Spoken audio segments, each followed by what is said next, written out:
She's so amazing. Don't need no champagne, poppin' entertainment. Take her to Wendy's, can't keep her off. She wanna dip me like them fries in her frosty. But every now and then when I get paid, I gotta spoil my baby with enough pay. Yeah, we fancy like Applebee's on a date night. Got that Bourbon Street steak with the Oreo shake and some whipped cream on the top too. Two straws, one shot, girl, I got you. Bougie like Natty in the styrofoam. Squeak, squeak it in the truck, bed all the way home. Alabama jammer, she my Dixieland delight. That's how we do, fancy like. Fancy like,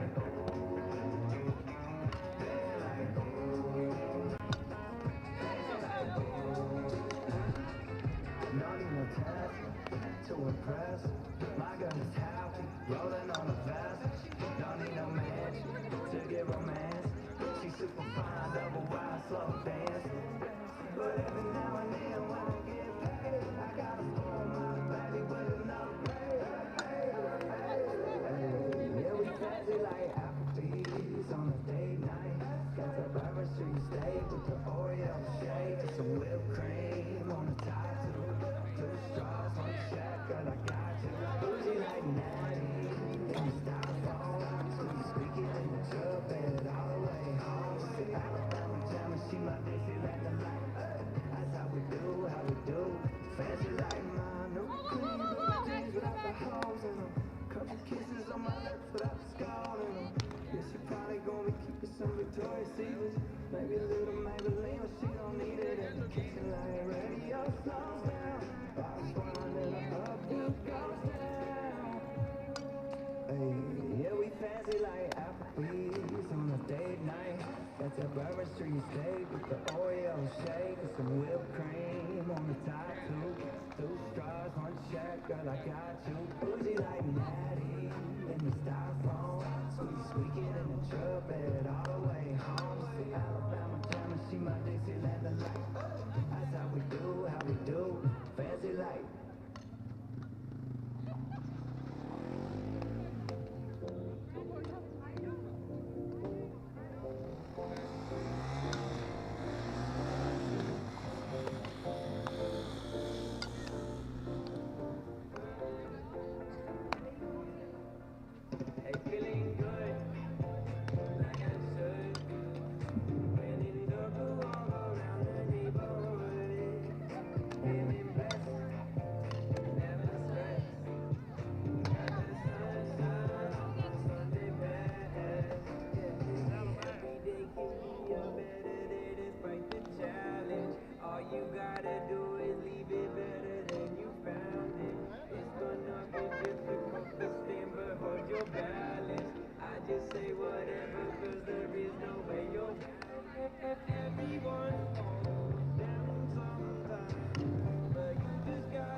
Your attention, please.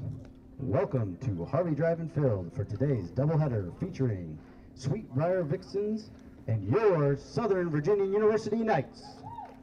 The Southern Virginia University staff thank you for your support of the student athletes and coaches participating in today's contest. The NCAA and USA South Athletic Conference promote good sportsmanship by student athletes, coaches, and spectators. We request your cooperation by supporting the participants and officials in a positive manner. Profanity, racial, or sexist comments or intimidating actions directed at coaches, players, officials, or any other team representatives will not be tolerated and are grounds up for removal. Also, the consumption or possession of alcoholic beverages and tobacco use is strictly prohibited. Please stay away from the playing areas and team bench areas. And go Knights! In accordance with tradition at Southern Virginia University, we will begin with a word of prayer which will be offered by Matt Gowdy, Assistant Director of Marketing. Our Heavenly Father, we're grateful for this beautiful Thursday afternoon to be here at the fields to participate and watch this softball game. We pray for thy blessing to protect the athletes, that if possible no injuries will prevail, and that the athletes will be able to perform to the best of their abilities, that we can enjoy this time. And we're grateful for the opportunity to celebrate our seniors. We ask a special blessing upon them and their families as they go forward into their future. Father, we also thank thee for the gospel. We pray that we can serve others and be kind and be able to be charitable. We pray for Sweet Briar that after these games, they'll be able to travel home in safety. And these things we pray for in the name of Jesus Christ. Amen. Throwing out ceremony first pitch is one of our seniors, Chloe Persinger. She will be throwing this pitch to her father, Mike Persinger.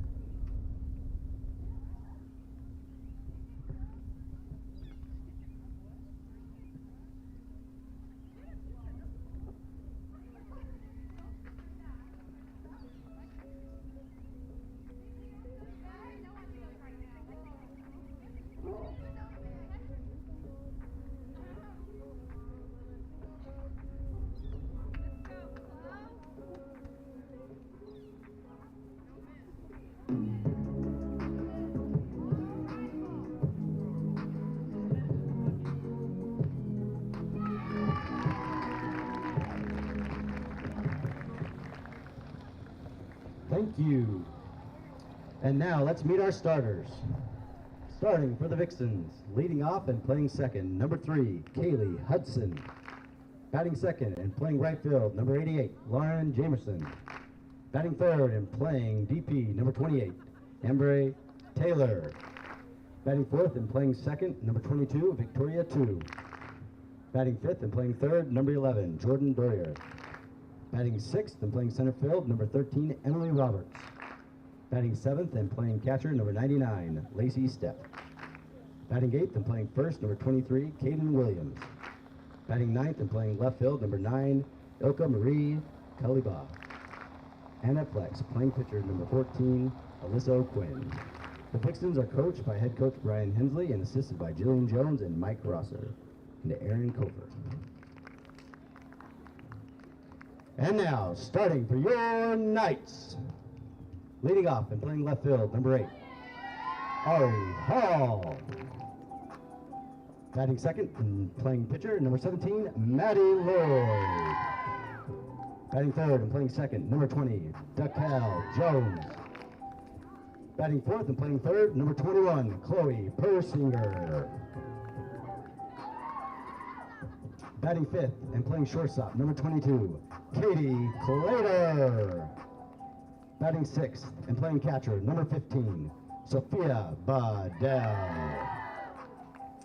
Batting seventh and playing DP, number 11, Emmeline DeGroot. Batting eighth and playing right field, number 2, Abby Southern. Batting ninth and playing center field, number 3, Chloe Nelson. And as a flex, at first, number 19, Maddie Christensen. The Knights are coached by Tiffany Pendleton and assisted by Rachel Mawson and Colby Kemp. Now, if you all please rise, remove your caps and face the flag as we honor America with the playing of our nation's national anthem.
Thank you.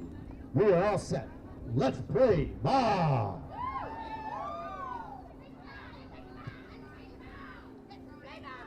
Good afternoon, ladies and gentlemen, and welcome to another presentation of Southern Virginia University Athletics presented by Knights Broadcasting. Today we have another softball doubleheader, this time between the Vixens of Sweet Briar and your Knights of Southern Virginia University. I'm Dawson Weidrich, joined once again by my good friend Quinn Meyer. Called you Gwyn. I've commentated with you for a while now and calling the wrong name. But Quinn, always great to be on the call with you. And the Knights are coming off a loss to Roanoke College just a couple of days ago in that doubleheader here at the Fields. But Quinn, again, great to be with you. What can we expect to see here today? Good to be with you again, Dawson. Well, we talked a lot about how, the Knights hosting a couple of doubleheaders, of course, the two losses against Roanoke a couple of days ago. But we noted the urgency, despite them being non-conference games, the urgency of their performance in leaving these couple of games on a high note, going into their final doubleheader of the regular season, which is a very important one with Mary Baldwin on the road, because those two teams are battling for important seeding positions in the upcoming USA South tournament. So, but with Sweet Briar, a team that is kind of fallen out of the race in the ultra competitive ODAC, of course, but still a very solid team coming in on a 3-game winning streak, a sweep of USA South foe Methodist, and then of course they split that doubleheader with Guilford College, but also they went all the way to the final inning with Randolph-Macon, losing in a walk-off single down the middle, just 3-2. So again, a team that's coming in boasting lots of confidence, and you can expect the Knights to try and get off to a quick start, unlike they did against Roanoke. Yeah, absolutely. You mentioned, Sweet Briar kind of falling off a little bit. They're coming into this game 13-22. But like you said, having a winning streak right now, very similar record to Southern Virginia, who's sitting at 14-20. And Sweet Briar a chance to get things started first offensively. And pitching for Southern Virginia to start things off, we got number 17. It's Maddie Lloyd in the circle, one of our two seniors, along with DeKel Jones. We saw her have a couple of successful at-bats in the games against Roanoke College, and that is going to be over the fence. A home run to start things off for the Vixens by number 3.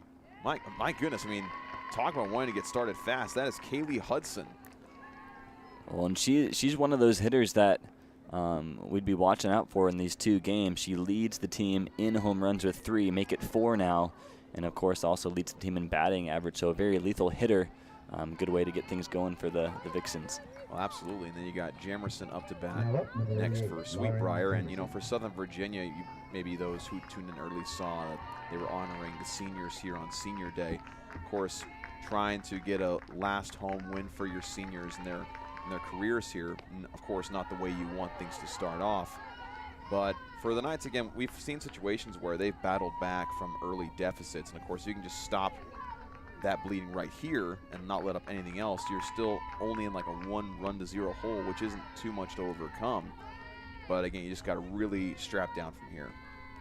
And while Maddie Lloyd, typically we don't find her in the circle, she has thrown some pitches herself this year throughout the season at various spots. But typically a fixture in the Knights starting lineup out in the right field. So not in your usual spot right now, but certainly might be a nod for her on Senior Day. So let's hope she can recover and get things rolling again here. It's going to hit down the middle. It's going to roll into the outfield. So a single for Jamerson. And so back-to-back hits for the Vixens. 28, Amber Taylor. And now we'll see Taylor up to bat.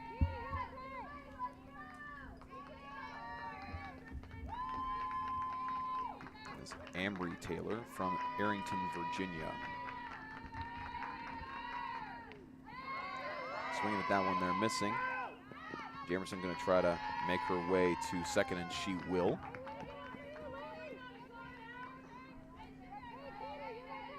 Bedell was trying to get it to second base and nearly got there in time. Just not quite enough power behind it. I think she was just kind of rushing herself a little bit. So the count being 0-1, another swing, and it's going to go into the outfield once again. A very strong start with the bat for the Vixens. So now you got runners on first and third. Now up, number 22, Victoria Another reason, 2. Dawson, why, we say not to overlook this Vixen squad while they're at the bottom of the ODAC, which, again, we've noted is a very difficult conference, some of the best teams in the country. But they're a team that reintroduced its softball program just one season ago. 2023 was their opening year after, I think, taking either 5 or 6 years off. 2017 was their last season. But to have a new program and have won 13 games in your first season, then already 13 games this year in your second season, that speaks a lot about the personnel they have, their players, but also the coaching staff at Sweet Briar. Absolutely, and what a comeback it's been. And another hit into the outfield. That one is brought down. We're going to have a run scored for the Vixens. And so it'll make it 2-0 in favor of Sweet Briar.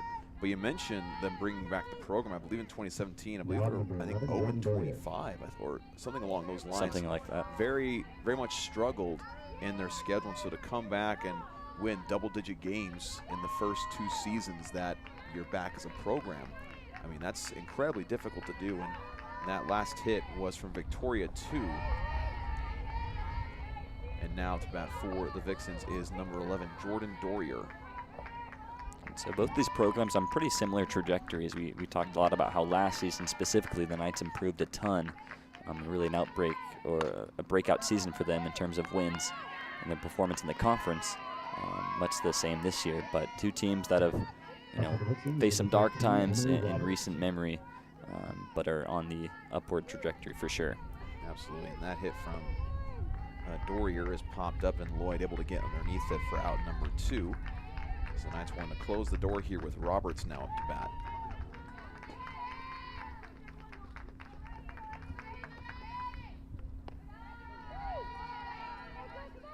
That one just a little bit high from Maddie Lloyd.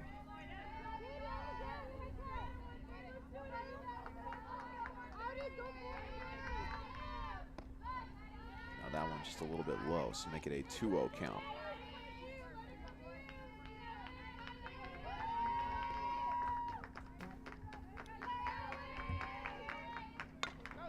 Making contact there. Should be an easy play to first for the Knights, and it will be for out number 3. So the Vixens jump out to a 2-0 lead. And, if you're the Knights looking at this, obviously you don't like what went down there. The first at-bat was a home run, and then you got a couple solid hits that rolled into the outfield. With all things considered, it really could have been a whole lot worse score-wise going to the bottom of the first. Could have easily found yourself down by maybe 3 or 4 runs rather than just the 2. So a silver lining there for the Knights. Yes. But now with a chance to strike back, things have to really click for you. You can't really take your time and wait till the final innings to really, make any sort of push for a lead. You kind of have to just start right now, which adds a lot more pressure. And we're hoping that in this doubleheader, obviously against a very seasoned and very talented Roanoke squad, the Knights struggled to, not always struggled to get runners on base, but to get those runners home. They left a lot of runners on base. I think 3 at one time in one particular inning that could have really turned the tides. But they're a streaky team. Offensively, they had their struggles at the start of the year, found their groove, and so hopefully this game, their second doubleheader this week, they can find that form again. And pitching for the Vixens to start things off is Alyssa O'Quinn. She has pitched in 83 innings so far this year with 45 strikeouts. And has allowed 84 runs. So they'll be relying on her at least to start things off here today. And we'll have Ari Hall up to bat for the Knights.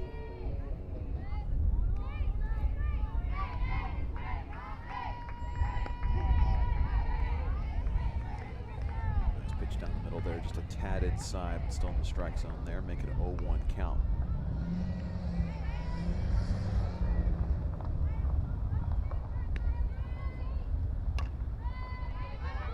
Hit into the infield and struggling to corral that is third base. That is Dorier. You're struggling to get that, and that's difficult. You're running, you're trying to pick it up quickly and throw it to first, and you end up tripping yourself up.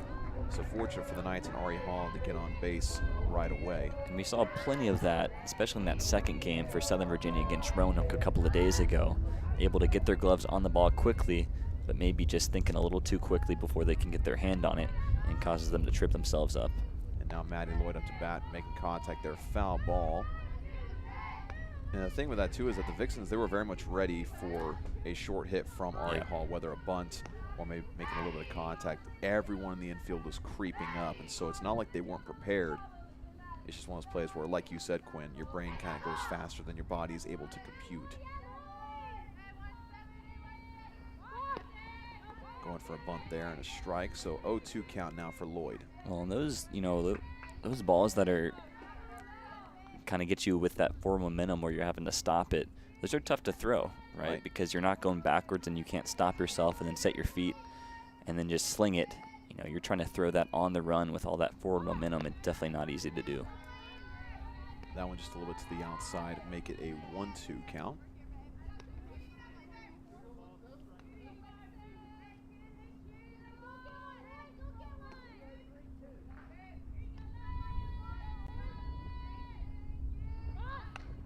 Making contact there, a nice short bunt. Ari Hall's going to advance to second. A successful bunt for Maddie Lloyd. So now runners on first and second. A great start here for Southern Virginia. Now with DeKell Jones up to bat. We've talked a lot about her playmaking ability at home plate and the power behind her swings. Her, along with Katie Clater, as well as DeGroot, has really stepped up in that category this year, are those that, when they step up to bat, they're absolutely a threat.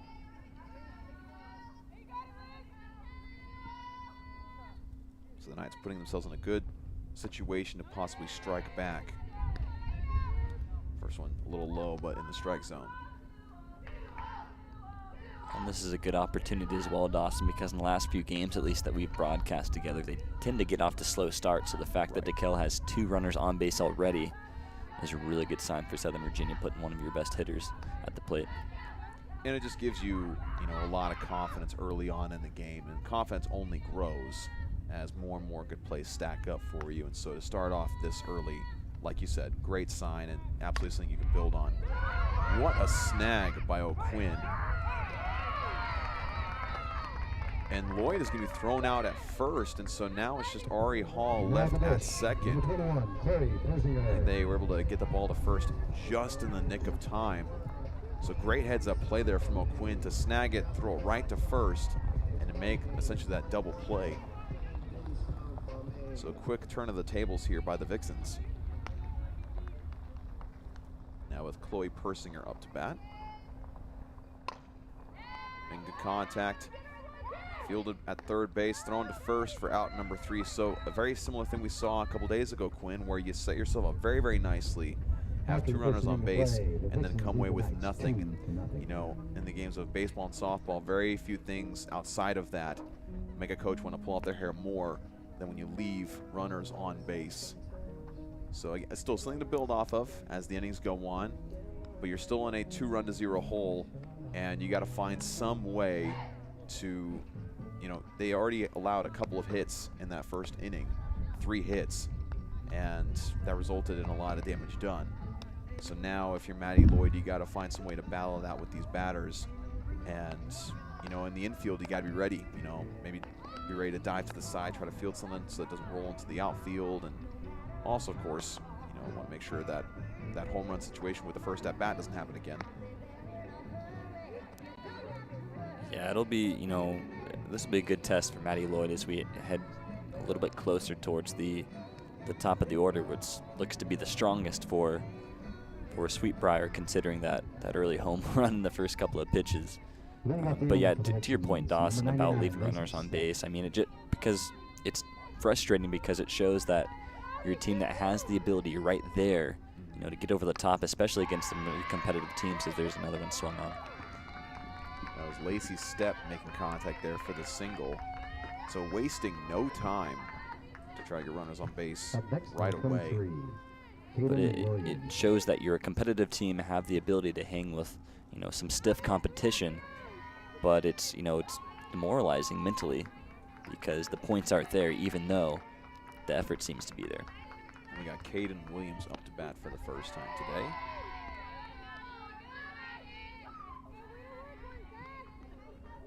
comes from Richland, North Carolina.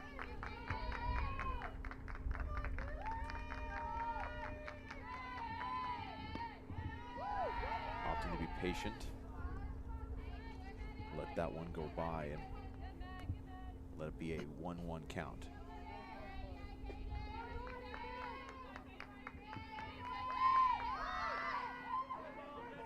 Button is going to hit her on the foot, so we count as a foul ball. Make it 1-2. I'm sure there'll be a little bit of urgency in these next two batters before Hudson's back up to bat again, who homered in the first inning, to get a couple of outs to not leave 2 or 3 on base. Solid contact there once again is going to take a weird bounce into the outfield. So now runners on first and second. So stepping in for the Vixens with number 9, Kuleba up to bat. Yes. Ilka Marie Kuleba from Indy, North Carolina. And so that's already 5 hits for the Vixens so far here today. And, you know, the Vixens being very aggressive at bat. Another one going to roll into the outfield. This is slowly becoming sort of a disastrous situation.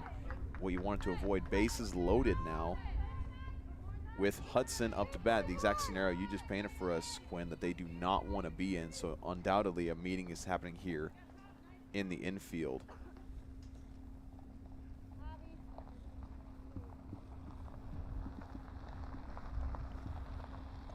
Now my question is, I mean, you have a doubleheader today.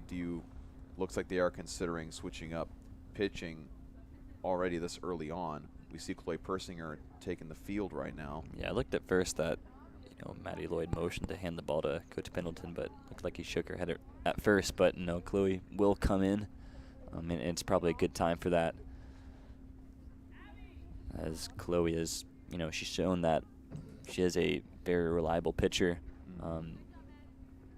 Pitched a lot of quality innings, specifically last year against some very stiff competition. One of the couple of key returners in the circle for Southern Virginia.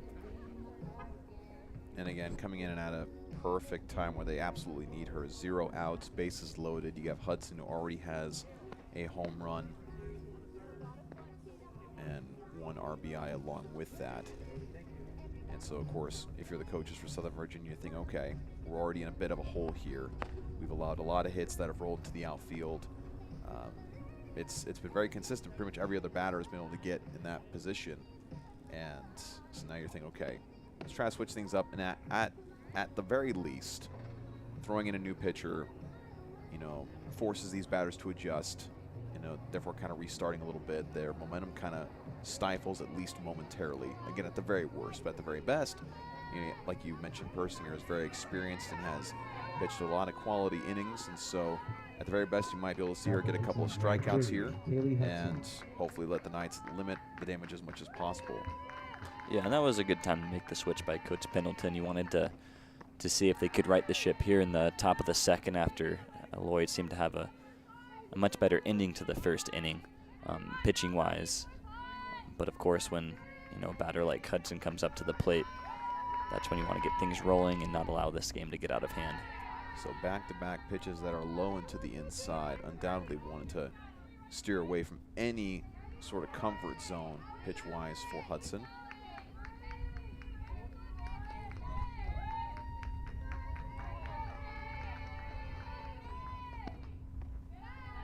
Another one low and to the inside. Make it a 3-0 count. So maybe on this one we might see Persinger trying to go more to the outside. Maybe trying to catch Hudson swinging at it a little bit.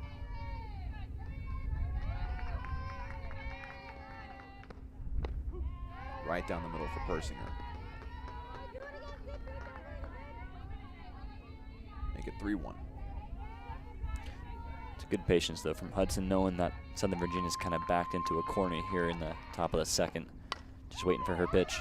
More contact there into the outfield. Good grab there for Chloe Nelson. And they get it to second. and tagged out. Fantastic work from the Knights outfield and infield to make that play. Well, that's good awareness by Chloe Persinger. She could have turned around and opted to go to home, but it wasn't there. The runner is well in time, but a good job to be aware of who was at second if they're cheating to third and make that throw back to Katie Clater. So they do allow 1 run to be scored, making it 3 runs to 0 in favor of Sweet Briar. But again, making the necessary play to make sure that the damage is lessened. Here's Jamerson up to bat. Into the infield, toss to second for out number 3. Good work from the Knights. Again, minimizing the damage. And that's the main thing you can do in that situation, is minimize it as much as possible, and they did so. And so now, again, the same old question of how do you respond? You've gotten batters on base before in the previous inning in the bottom of the first. Now can you do that again and make it to where you capitalize on that? And again, the Vixens just having a lot of momentum on their side right now. And so that'll be a tall task, but not one the Knights have not accomplished before. And a lot of it, has come down to, again, just executing. Southern Virginia put themselves in a good spot in the bottom of the first, getting 2 on base. I think it was Ari Hall to start them off, and then Maddie Lloyd with a nice bunt. Runners on first and second, but that line drive by DeKel Jones into the glove of O'Quinn really set them back. But again, it's there. Right. You've had your opportunities, and sooner rather than later. Hopefully for Southern Virginia, they'll get those bounces that they need. Absolutely, and they'll hope that it starts off with Katie Clater, who's up to bat first here in the bottom of the second inning. Leading off the inning for the Knights, number 22, Katie Clater. After her will be Bedell, and following her will be DeGroot.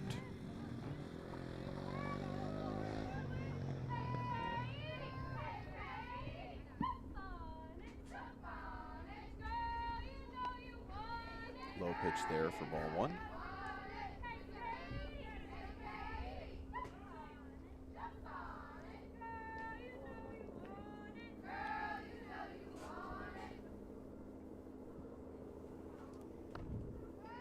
It's a little to the outside, make it ball 2, 2-0 count.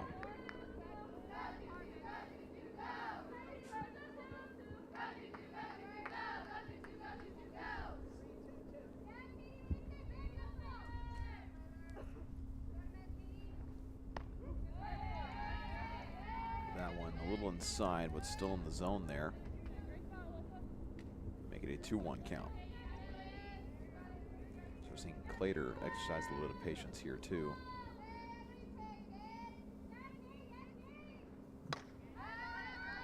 That's popped up here into center field and snagged for out number 1. Now the dish, number 15, Sophia Good work there by number 13, Emily Roberts.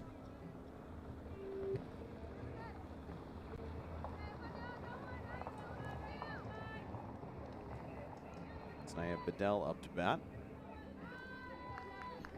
Bedell has had a nice season batting-wise. Obviously, is the staple for the Knights behind the plate, but has had some good moments hitting the ball. Just a hair over 300.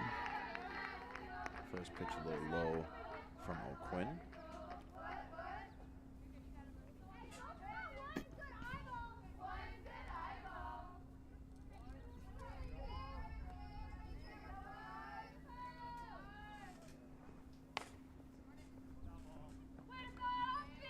Foul ball there.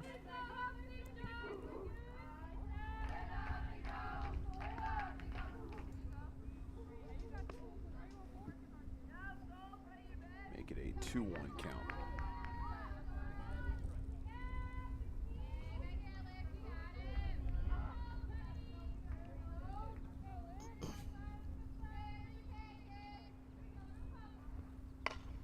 Solid contact here. This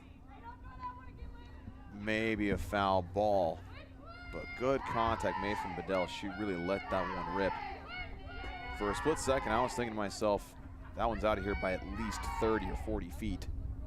And I mean, it was. It certainly had plenty of distance, but again, from our spot here in the broadcast room, we have as good of a view as you people at home. So off the bat, it looked good for sure. A foul ball there.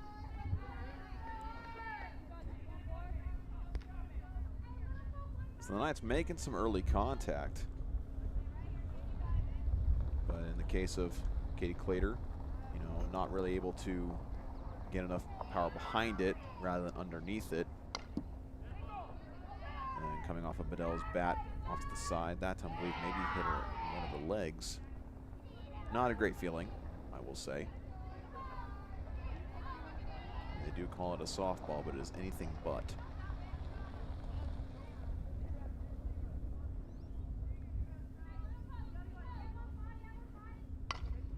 That's been popped up into the outfield. Another easy catch there for out number 2. Now at the plate for the Knights, number 11. So now I'll have DeGroot up to bat. DeGroot.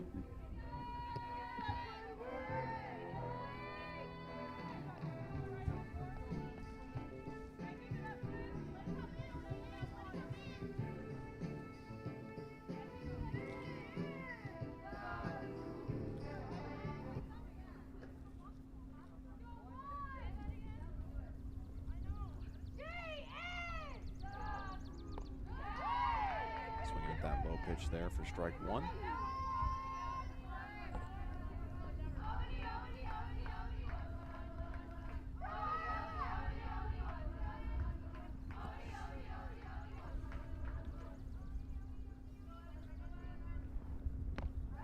Another low pitch there from O'Quinn.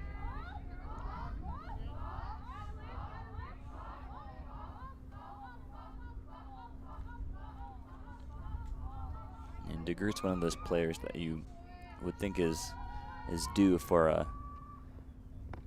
big hit.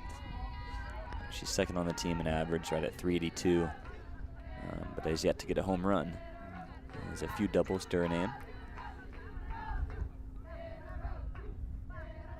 Expect her to make a big splash at the plate.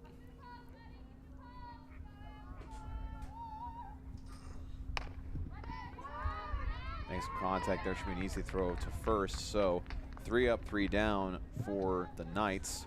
Another scoreless inning for Southern Virginia. And we'll go to the top of the 3rd, and we'll see if the Vixens can keep up their offensive onslaught. Of course, we did see a pitching change for Southern Virginia, transitioning from Maddie Lloyd to Chloe Persinger. And the Knights were able to strap things down just a little bit after that defensively. But still a lot of work to do, trailing 3 runs to 0. And again, I will point out that the Knights have done a pretty decent job at limiting, I'll say the term again, limiting the damage. I mean, it could be absolutely a lot worse. Able to make a double play in the previous inning, clear a couple of bases, allowing a run in the process, but making sure that they don't end up with a situation like they had against Roanoke College, where they gave up a grand slam when they're only trailing by 1 run throughout the majority of that game. And that grand slam happens, and all of a sudden, now you're trailing by 5 runs. And now it looks like it's much more of a higher hill to climb. But we'll have Taylor up to bat for Sweet Briar. And I mean, especially in that first game, I mean, the game was played pretty even. Right. With Roanoke College until that grand slam that you mentioned, Dawson. So again, the Knights have the ability, on both sides to hang with any team. And I feel that with the pitching change in the end to that top of the 2nd, that they'll be able to bring things in here and hopefully get a quick top of the 3rd. Persinger brought a lot of heat on that first pitch. It's going to be a foul ball here for Taylor. She brought so much heat to that pitch that you saw the dust fly off the catcher's mitt when she caught it. You don't really get to see that from the angle that you have here with the camera. It's something you just have to get close and personal to get on a softball field. That pitch makes it a 0-1 count. Or 1-1 count, excuse me. Some contact here. Another foul ball, make it 1-2.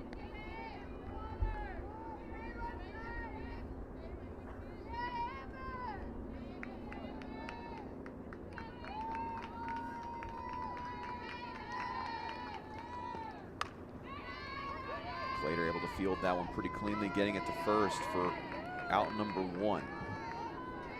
Quinn, we were talking before starting this broadcast that a big issue for Southern Virginia, specifically in the 2nd game a couple days ago against Roanoke College, was the infield, getting clean fielding and getting it making the play and just getting it in your glove.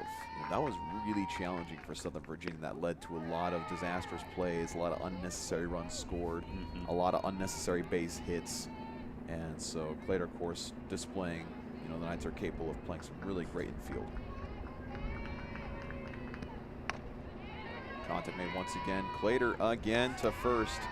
And of course, you know, in that second game, they didn't go with their typical starting unit. Right. Which, you know, kind of just shows how important having experience is, right?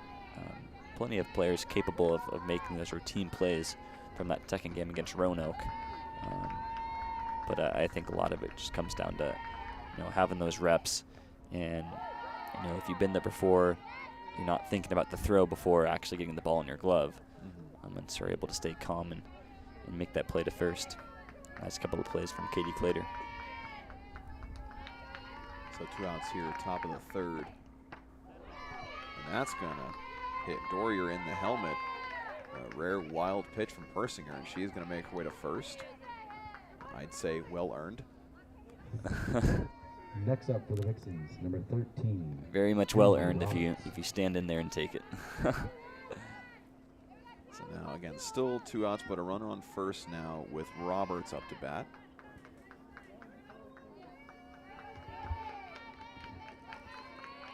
Roberts was not able to get on base last time around. And going back to the shortstop, Katie Clater, you know, she stepped in and she was already a big part of the team last year in their success. But she stepped into that shortstop role and filled it very nicely after the graduation of Addie Webster, who was very solid, very consistent in that position. So she's continued to bring lots of stability to the infield for the Knights this season. Absolutely. Her along with DeKel Jones have been really the consistent staples of the infield for Southern Virginia, both at shortstop and second respectively. And that's going to be a foul ball there. Keep the count at 1-2.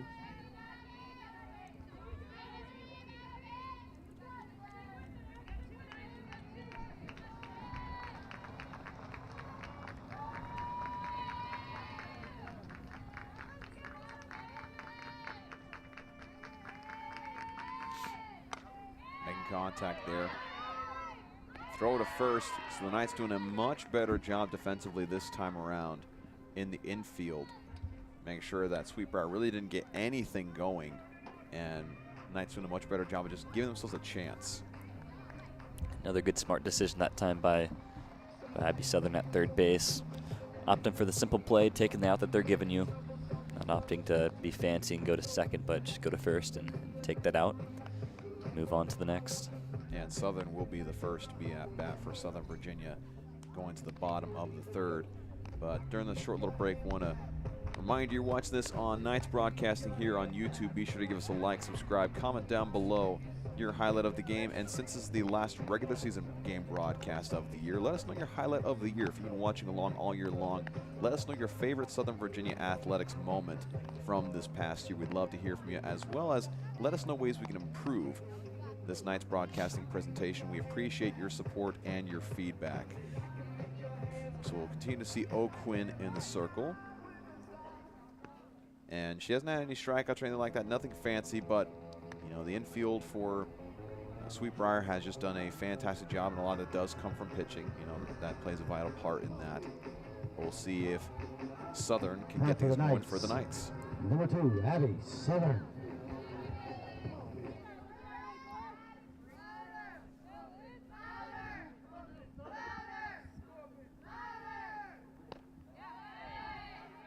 Swinging at the first one, make it an 0-1 count. And you see Sweet Briar's infield creeping up just a tad, especially at third base. Making contact there, it'll be a foul ball.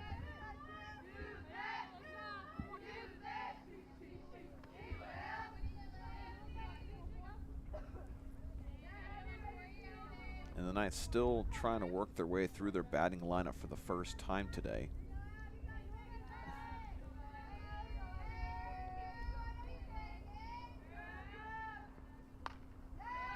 Popped up for another foul ball.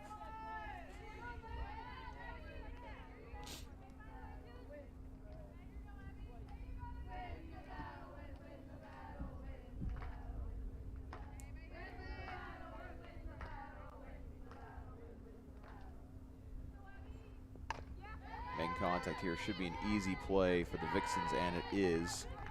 Out at first is Southern. Now at the with plate, Chloe Nelson number up to 3, bat. Chloe Nelson.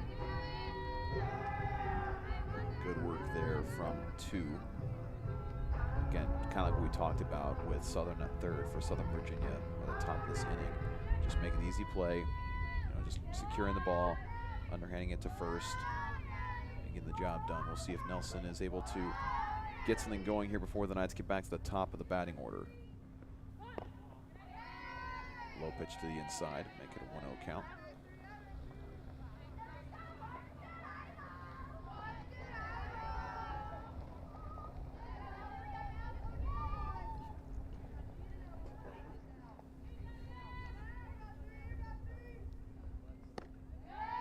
Swinging at that one, evening it up at 1. Chloe's had another very solid, reliable season, specifically in the outfield at center field.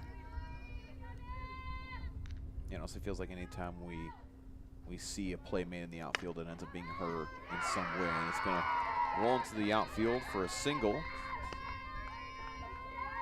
Great job there from Nelson as we go to the top of the batting order with Ari Hall.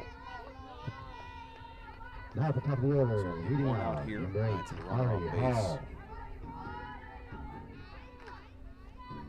I think Chloe also leads the team in stolen bases.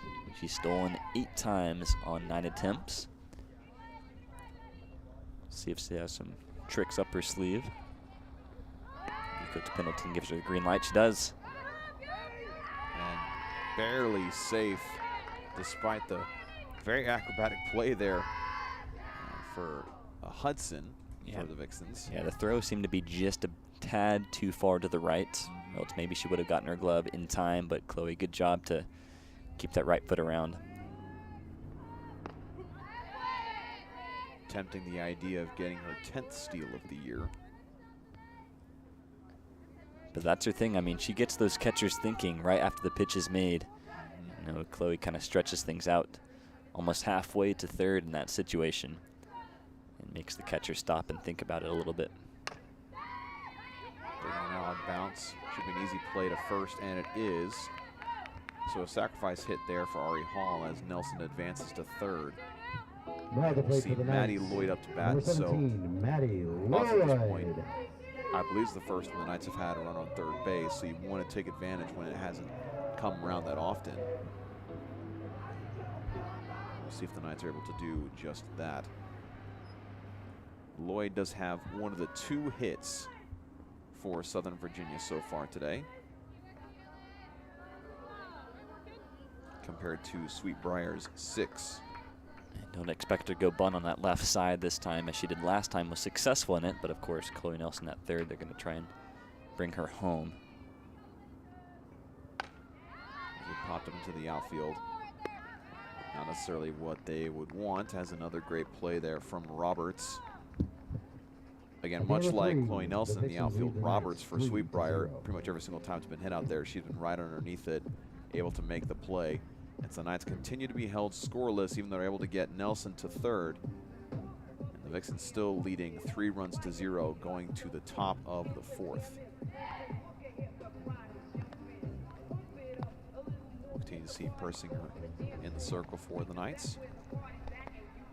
But during the stoppage and play, I want to give a shout out to our athletic partners. These are local businesses who are supporters of Southern Virginia Athletics, namely Straws, Drinks and Eats, Cornerstone Bank, Katana Sushi and Hibachi Express, Vinyl Cuts and Gifts, River Crossing Apartments, Mill Creek Orthodontics, Grace Automotive, where Southern Virginia student and staff can receive 10% off their vehicle maintenance needs, the Beeve Sweet Souvenirs, Papa John's, locally owned and operated.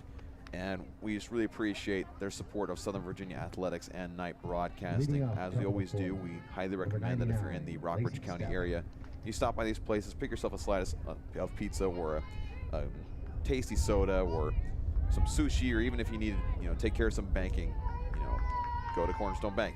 Check out these small businesses. We appreciate their patronage and their support. A little inside pitch there from Persinger.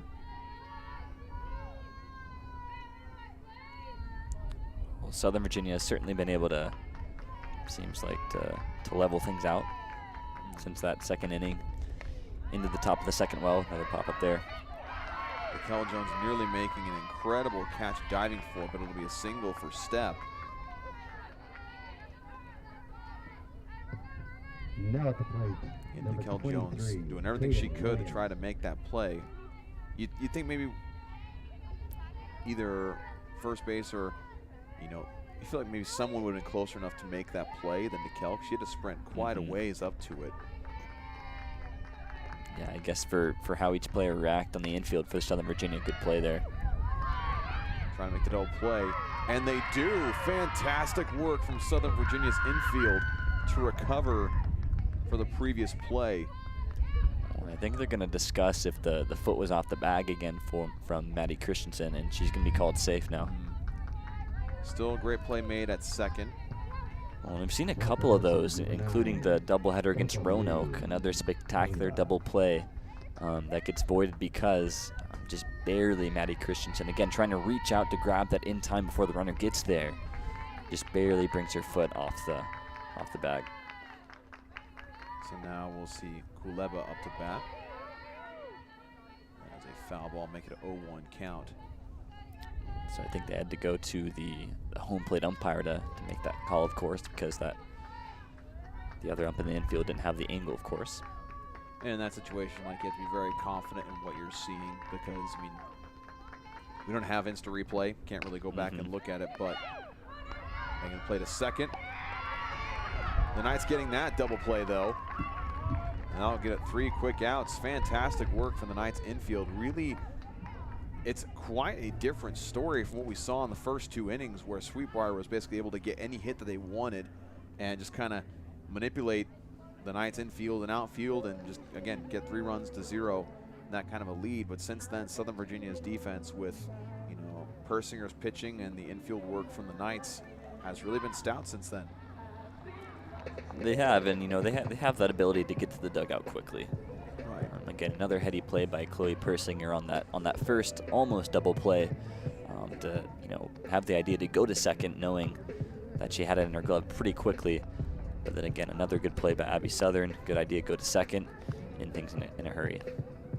Now we'll have DeKel Jones up to bat for the Knights. We'll continue to see O'Quinn in the circle. Allowed only 2 hits so far, as we're in the bottom of the 4th. Some impressive work, to say the least.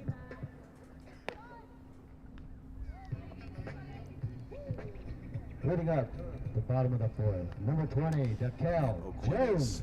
get up 84 runs this year, 45 strikeouts. Only walked 26 batters. Yeah, so if you're Southern Virginia, you just got to think about, you know, just get one person on base, right? Obviously, Chloe Nelson had some success navigating those bases, able to get a stolen one to second. So obviously there might be a couple of holes in there. Maybe Sweet Briar has a little bit more difficult of a time getting it to second or third in time. But again, just got to get one person on base and go from there. That first pitch is a ball, make it a 1-0 count. Strong swing there from Jones, but strike 1.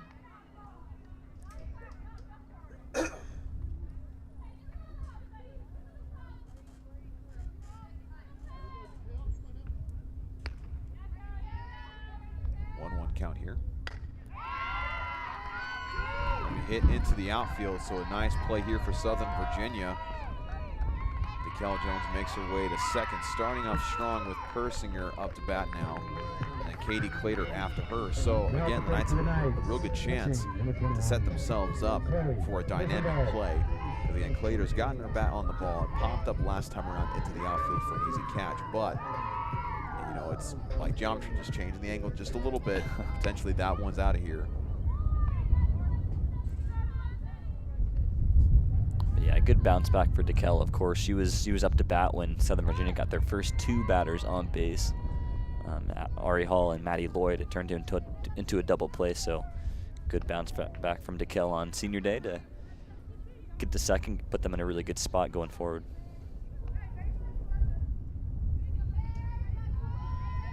Foul ball makes it an 0-1 count. That one way to the outside from O'Quinn.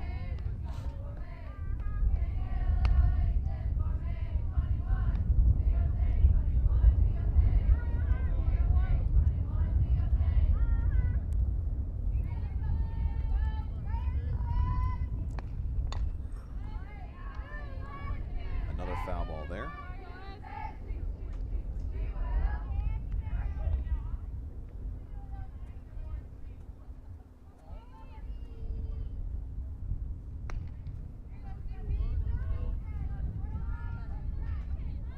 Jones ready to sprint to third. Nice contact made there. It's going to go into the outfield. DeKel Jones could round it. Maybe could have. And now Persinger's in a little bit of a pickle.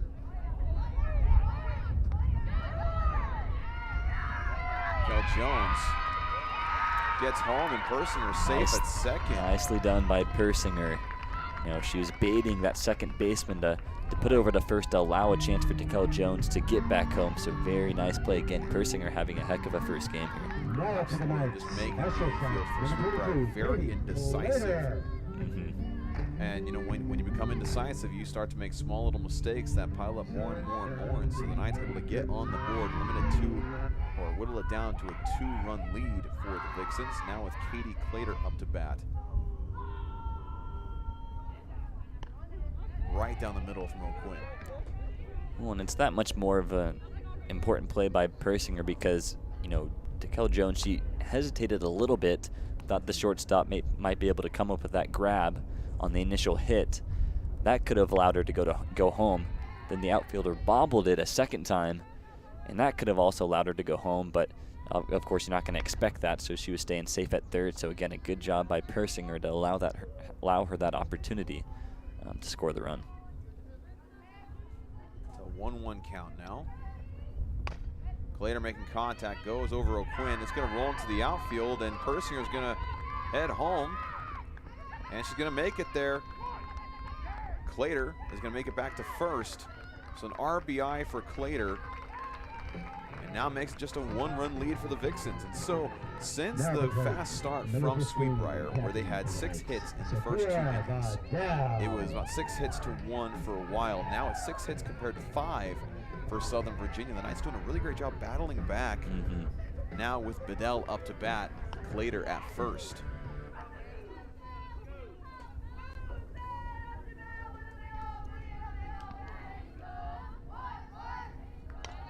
Making contact there. Clater's going to make her way to second. Should be an easy out at first. That's only 1 out now with DeGroot up to bat. You know, Quinn, you said last time around that DeGroot is due for a big hit. She's very capable. She's had a couple of doubles this year. And again, in a situation like this, if she gets a double, she ties up the game, batting Clater in. And I love the fact that things started out, you almost couldn't have started out any worse with senior day, allowing as many hits as he did and a couple quick runs. The fact they've been battling back, that's going to roll into the outfield as well. Fumbled in the outfield, so Clater able to make her way home, ties it up at 3 runs apiece off the single from DeGroot. Now the dish, number 2. I know I talked about, you know, how you could do things right and get runners on base, but you need a bounce or two. You know, I like how they haven't just relied on those bounces, right? They did things to control their own destiny. Of course, that play by Persinger to bait the second baseman allowed DeKel Jones to get home, and some really nice base running by Southern Virginia right now. Foul ball from Southern. And the base running has been a huge thing. It's not like the Knights have gotten any, you know, incredible hits or anything like that. They've had some well-placed hits, but nothing that wows you. But again, with Persinger, baiting the infield and allowing DeKel Jones to get home, and a good solid hit here, and that's going to be another mistake on the infield for the Vixens. DeGroot makes her way to second, and for an infield that looks so refined and so quick to make great plays, the Vixens now kind of spiraling a little bit, so they're going to have a little meeting here in the infield. Again, with DeGroot at second and Southern at first, with Chloe Nelson up to bat, and then right after her is Ari Hall. And if they can get, Chloe Nelson to get on base, who we know is, perhaps the best base runner on the team, she can certainly cause some chaos as we have a pinch runner coming on here for DeGroot. That is Anderson. Number 3. We'll see if she's able to work some base running magic here. Again, like we've pointed out, base running has been the big advantage for Southern Virginia in this inning.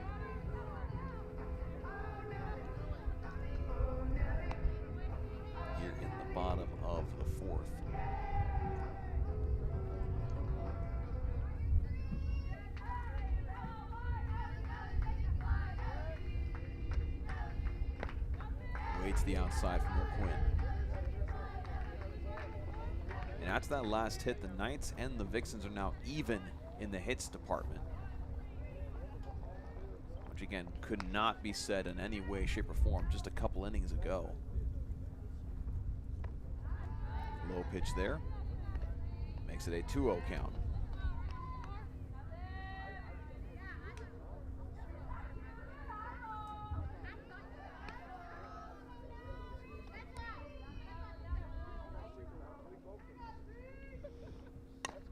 Good contact made there.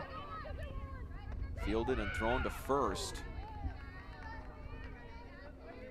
They're going to call her out at first. It was very, very close for out number 2. Now for the Knights. So now you have Southern at second and Anderson at third, who is running in place of DeGroot with Ari Hall up to bat. So a big moment here for Southern Virginia.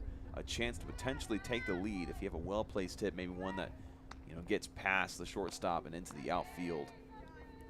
You play your cards right. You got to think Ari's also chomping at the bit here. Of course, typically at the top of the order for Southern Virginia, so doesn't get these opportunities maybe as often as some of her teammates. Get 2 on base and scoring position. A little low to the right side. Make it a 1-1 count.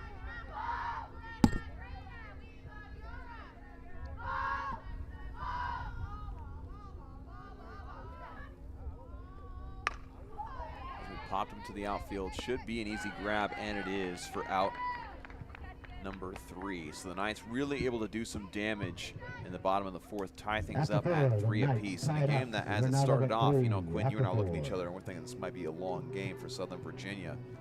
But now things are getting absolutely interesting. We'll see if the Knights can continue to play fantastic infield as they have the past couple of innings before. I want to once again remind you, you're watching this on Knights Broadcasting here on YouTube. Be sure to give us a like, subscribe, comment down below your highlight of the game so far. If you're a fan of Southern Virginia, it's probably from the last 2 innings, if not the one we just witnessed. And also be sure to let us know ways we can improve this viewing presentation of Southern Virginia athletics. We appreciate your support and your feedback. Thank you so much for joining us here today on Knights Broadcasting. So Persinger, we'll see if she can continue the fantastic work she's had so far here today in the infield with Katie Clater. I mean, she's had some great stops throwing it to first. Nicole Jones, we've seen some good plays from her, some great effort plays, and a couple of double plays in the previous inning for Southern Virginia. And so if they can keep doing things like that and get the Vixens, back onto the field as quickly as possible, again, the Knights are sitting pretty here on Senior Day. Leading off the top of the 5th for the Vixens, number 3. Yeah, the last couple of innings defensively have looked, really smooth, really nice. Good job by Chloe Persinger again to come in here at the bottom of the top of the 2nd rather, and kind of calm things down, bring things back in for them. Yeah, foul ball here, and so now if you're the Vixens, the person who's up to bat is someone who can easily switch momentum back in favor of Sweet Briar, and that is Hudson, who, if you joined us earlier, had a home run on her first at-bat, the first at-bat of the game, has 2 RBIs so far. Needless to say, has had a lot of success. That pitch a little high from Persinger. And I think she flew out on her 2nd at-bat, so again, even then, getting plenty of contact, so one to watch out for. As we hit into the outfield, easy catch in left field, so Hudson will not be dangerous to Southern Virginia this time around with Jamerson up to bat. Yeah, again, you just got to get through this, the top of the order for the Vixens as well as the bottom. All 3 batters at the start here with at least a hit. Same goes for the final 3. Jamerson has a hit and a run scored today. It's going to roll into the outfield, very similar to what we saw in the first 2 innings for Sweet Briar. So Jamerson will get a single there with Taylor up to bat. Now the pitch, number 28, Amber Taylor. And again, in the first 2 innings of this game, that was very much what we saw from pretty much every batter, it felt like, for Sweet Briar. Step up maybe a pitch or 2, hit it to where it rolls into the outfield, or even one that was a home run that we've mentioned. Another fantastic hit there Grabbing the outfield, and that's going to hit Jamerson on the helmet. She's going to get urged to go, and the ball rolls into the dugout. A great throw from the outfield. Yeah, it was a great throw by Aria Hall, I think, that was out in left field, Right. and, you know, it was accurate. Almost made it in time, but again, you know, as much as you love those acrobatic catches by Maddie Christensen, sometimes when she stretches so far out, you know, results in a missed catch or her foot stepping off the bag. So that one, it was going for broke play, so maybe we just want to hold back and make the safe play at first, And even 2 if it didn't outs. result in an out. Right, especially when you get your second out. It's like, okay, well, we're trying to do a better job of clearing the bases. And you see Jamerson had advanced to second, and that first pitch is a ball, making it count. Making contact for a foul ball, strike 1.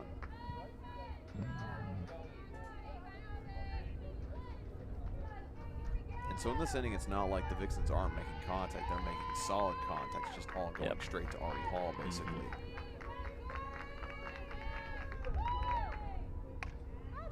Popped up in the infield. DeKel Jones able to make the easy play. So once again, the Knights doing a great job at not allowing the Vixens to have really anything score-wise. Again, the Vixens making contact here and there. But the Knights now have a chance going to the top of the 5th to potentially take the lead, the first lead that they've had all game long. And to start things off will be Maddie Lloyd. And with all the, you know, the hits and big plays that we've seen, I guess on both sides of it defensively as well, you know, pretty quick game going here, Dawson, to be already in the bottom of the 5th. We have a change at pitcher for Sweet Briar. This is Ambry Taylor. Ambry Taylor has pitched in 108 innings so far this year with 117 strikeouts. And only walked 67 batters, so 67 walks compared to 117 strikeouts. It's a pretty good ratio, I'd say. So I think that Sweet Briar kind of thinking, you know, O'Quinn was doing a solid job, but the Knights were kind of figuring her out a little bit. Now bring in Taylor, who obviously has had a lot of success, and they rely on her a lot. 2 saves so far this year. Again, I mentioned the strikeout number in the hundreds. And I mean, going back to, you know, getting towards the end of the regular season here in the last week and eventually weekend for both of these squads, assuming, you know, Sweet Briar isn't able to qualify for the ODAC tournament, and with a very difficult opponent, Virginia Wesleyan, coming up next for them. Of course, again, with the way they've been playing, a couple of games that they're capable of winning, even against such a quality opponent. But they definitely want to jump on, you know, an opportunity like this against Southern Virginia, a team that they're pretty evenly matched with, at least from what it seemed like over the past couple of years, or at least this season. And so, not surprised to see Taylor come in there. Another outside pitch here, and also Southern Virginia, a team that they have never beaten as a program. They're 0-2 against the Knights in their history, so not a whole lot of opportunities to beat them. And last time they did go up against each other was March of last year, March 1st, where the Knights won by 1 run. In that one, Sweet Briar actually came out with an early lead. They were tied after the first inning, 1-1, and then Sweet Briar had 5 runs in the 3rd inning. But the Knights came back, bottom of the 5th, scored 4, then 1 in the bottom of the 6th to get themselves the 1-run victory. Yeah. So obviously, I'm sure there's a sense of revenge in their mind as well. And I think this is the first time that these programs have faced each other in back-to-back years. Of course, before that, the matchup last spring, I think. Before that, it was 2017. While that initial iteration of their program was still intact. And before then, I think it was back to 2010. So programs that have history with each other, but it's been on and off. So maybe we'll get a little bit of a non-conference rivalry going. Again, another steal, that time by Lloyd. Indeed, we saw a step hesitate to make that throw, and so Maddie Lloyd had plenty of time to get to second. DeKel Jones up to bat.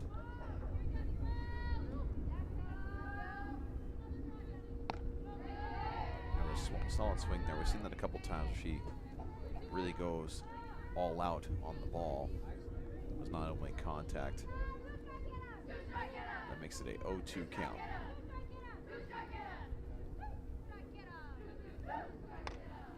In contact there, foul. Or it looks to be in play. Good snag there for first base. That is Williams. So Maddie Lloyd will stay put at second. Now for the Knights, With number Chloe 21. Persinger up to She's bat. in the circle. Chloe Persinger. It looked like potentially that would possibly, be a foul ball if it was able to curve a little more to the outside, but stayed in the field of play and made it pretty easy for Williams. That one a little high to the outside for ball one.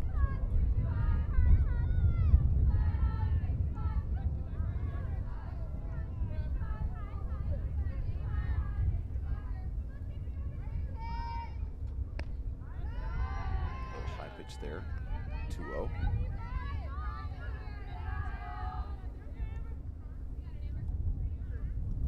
Like Persinger kind of sold that one a little bit, that high. Yeah, it certainly was high, but When you're at bat, you kind of have to become either an actor or an actress a little bit, try to sell those a little, like, just to make it a little easier on yourself.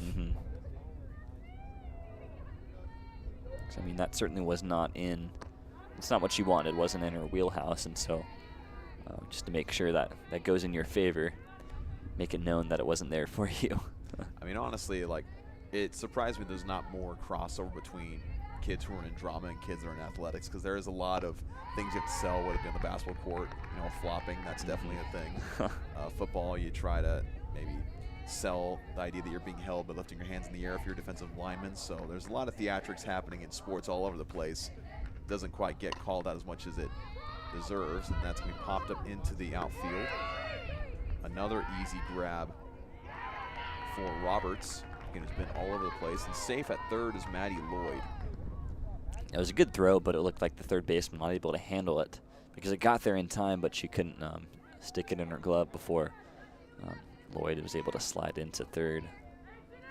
So now we have Katie Clater up to bat. Now She for the has Knights. one Our RBI shortstop, so number far 22, today. Katie Clater. Scored one of the 3 runs for Southern Virginia. And so in this situation, again, you're trying to take the lead. You're not wanting to let this opportunity go to waste with Maddie Lloyd there at third.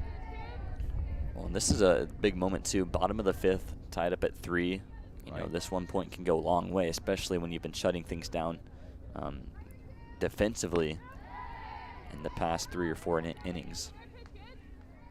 It's absolutely true, because again, whenever you have both teams kind of getting in their groove defensively, any one run, it may just be a single digit, but it can honestly feel like 5 or 6 depending on how the game is going. Yep. That makes it a 0-2 count here for Clater. Making contact, popped straight up. Should it be another easy play? And indeed it is. That's out number 3. And it remains tied 3 runs to 3 going to the top of the 6th. After 5 innings, So it should be we're tied really at interesting 3. to see how this one pans out.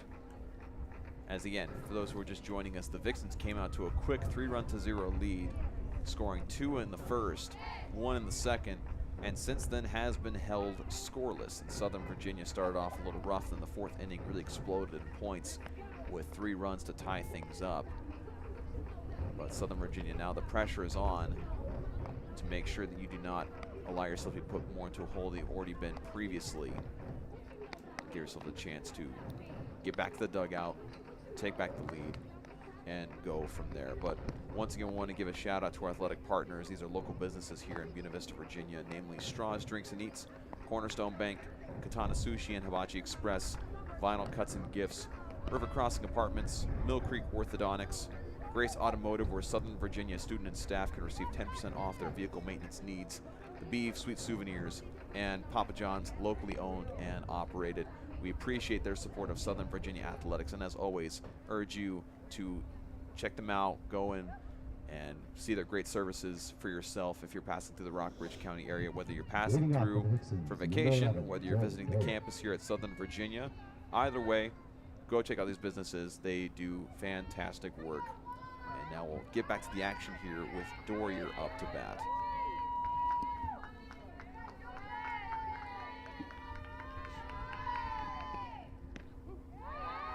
Nice pitch right down the middle from Persinger. Looked like it had a little bit of a curve to it.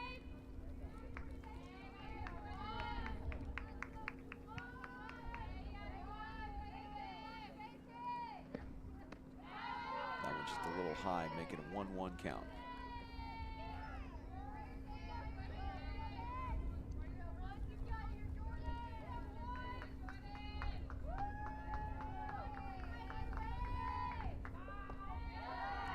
To the outside, 2-1. Dorier is the one that definitely does not bite. It's tough to get her moving. I think she was also the one that got hit by the pitch that last inning, or 2 innings ago, perhaps. I believe you're correct. As we popped him to left field, Ari Hall, chance to make another play, and she does. That's a difficult one over the Very shoulder, nice. too. Especially since she's left-handed, so her glove's in her right hand. Looking over her shoulder, reaching up that can be an awkward angle. Good catch there for out number 1. Now Roberts up to bat for the Vixens. Yeah, those catches going backwards, you know, whether it's back shoulder or front shoulder, it's still, either way, it's tough to make. So very good play by Ari Hall, making it look easy. Especially if you don't have spatial awareness as to where you are. You could be worried in the back of your mind, am I close to the fence? Am I going to run into that? Of course, she, knowing exactly where she was, able to calmly and collectively make that play. So a foul ball there, make it a 0-1 count.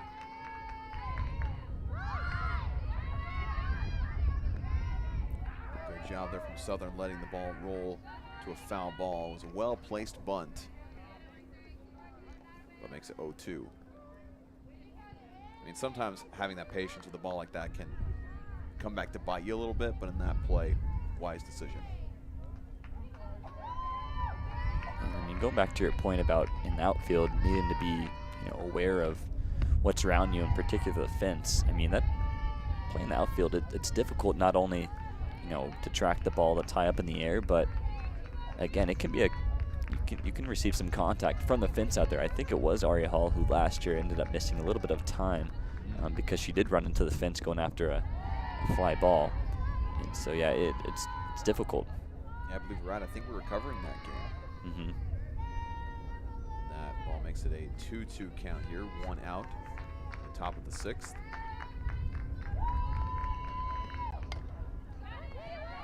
Katie Clater able to field it, get it to first. Out number 2. Starting to lose track of the number of great plays that Katie Clater has made there. Number 99, Lacey Stepp. And getting it to first. And she, again, calm and collected. Has been able to make those easy plays. Well, yeah, make those plays look easy. It looks routine, but of course, with the struggles that Sweet Briar's had in the last couple of innings on the infield, as well as the Knights in Game 2 against Roanoke a couple of days ago, you know, it can be anything but routine at times. But again, good job by her. Now we got Stepp up to bat. First pitch is the ball, make it a 1-0 count.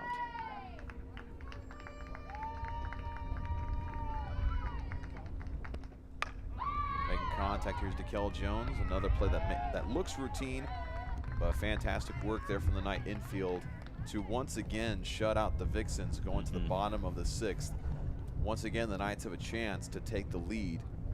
And I'll reiterate, you know, starting things off, this looked very early like a game that was going to get out of hand for Southern Virginia that they'd have no chance to be in. But now they have a chance to take the lead late in the ball game, where the Vixens only have one more shot at bat to potentially take back a lead, or if the Knights aren't successful here, to gain it back or extend it. So time is running out for the Vixens, but for the Knights, talk about an advantage. Right. 2 for 1, basically. It's a good spot to be in if you're Southern Virginia. It's almost like it's something called home field advantage. Something like that. sounds right. It should be very, very exciting to see how this one winds down. Again, we have Taylor in the circle. We've mentioned the success she has had all year long. She's walked one batter so far, yet to get a strikeout here. She'll be going up against Bedell.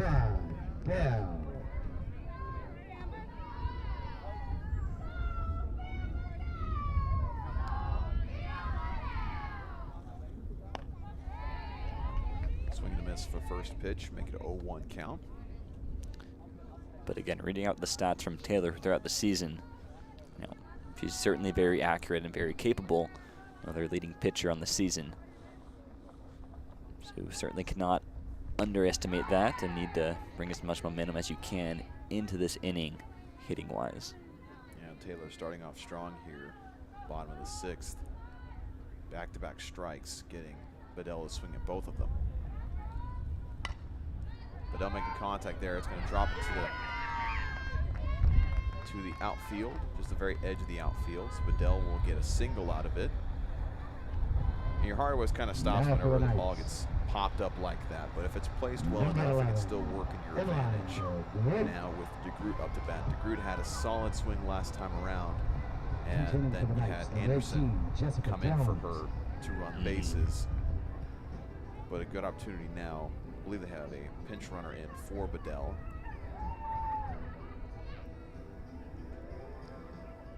It is Jessica Jones who will be running the bases. I think Jessica Jones came in as a runner against Roanoke, either in the first or the second game. Certainly she spent a lot of time on the infield as well defensively.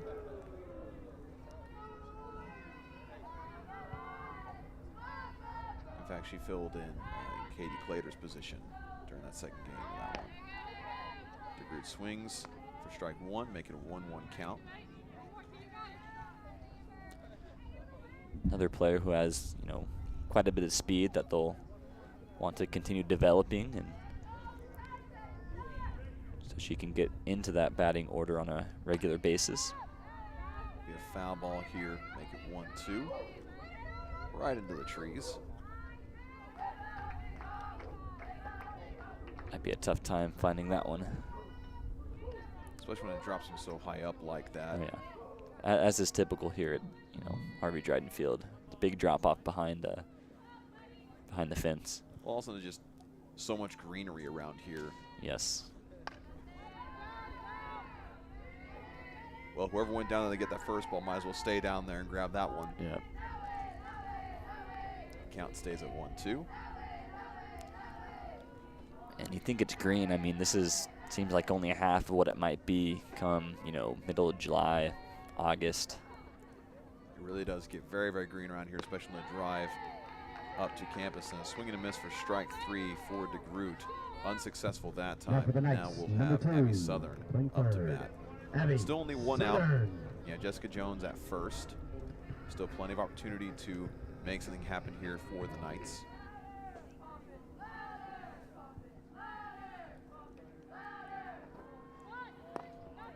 Low pitch here from Taylor.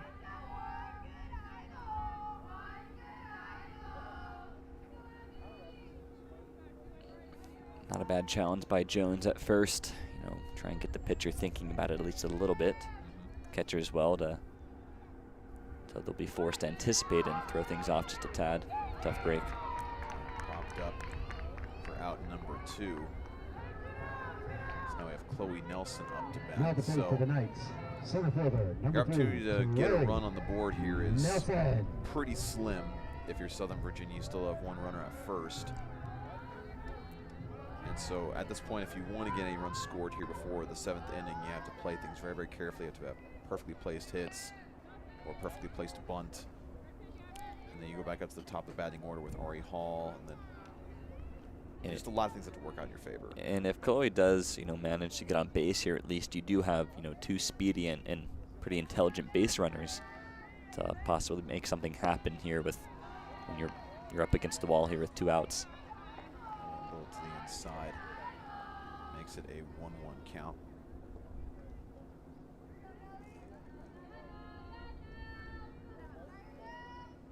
Nelson does have 1 hit so far today, pulling back on that swing, making it 2-1.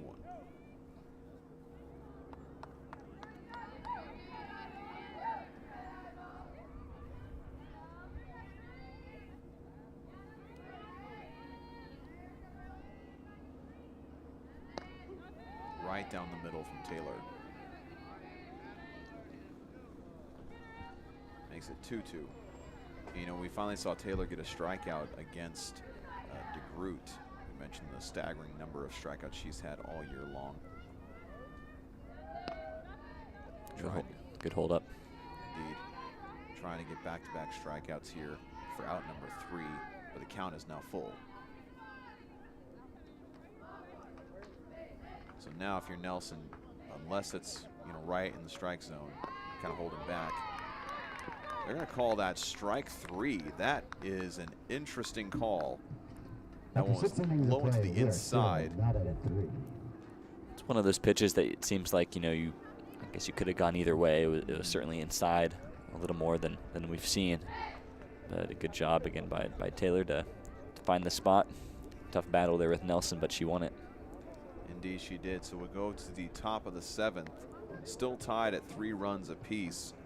And the Vixens a chance to potentially take back their lead that they lost late in the 4th inning. And the Knights, again, pressure's on for your infield. That you've been performing well, very, very well, since the 3rd inning. Getting double plays, good job fielding both from DeKel Jones and Katie Clater. Outfield, we've seen Ari Hall get a lot of work out in left field. And so basically your coach just saying, hey, one more time we got to hold out. And then offensively, we got to get things going. And, if you get the stop right here, worst case scenario, go to extra innings. And then considering how things started, that's a pretty good worst case scenario if you get a stop. I'd say right so. Yeah, Taylor's done a good job of kind of weathering the storm when she came in for Sweet Briar.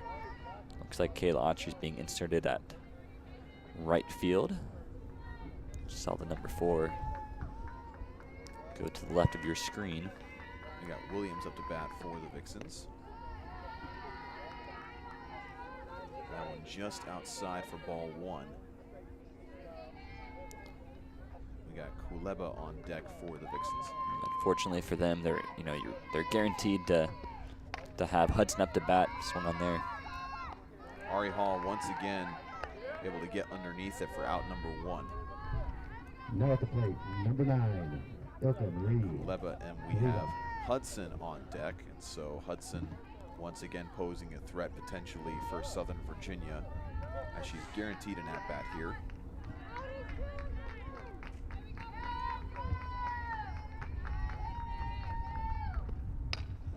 And contact there, it's going to go into the outfield. Ari Hall stops it really quickly, so it should be limited to a single. Of course, not necessarily what you want. Now you got Hudson up to bat with Jamerson on deck. Again, 2 batters who have had a lot of great success. Hudson with a home run, 2 RBIs. Jamerson with 2 hits out of 3 at-bats. Perstinger's been able to handle her well the last couple at-bats, so she'll certainly go head-to-head with her. Then we'll look to the outside for ball 1. And so again, if you're the Knights, a lot of pressure is mounting up right now, especially, again, you're one to play and win for your seniors.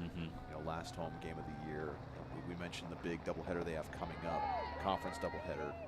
And so, again, the whole idea of momentum comes up.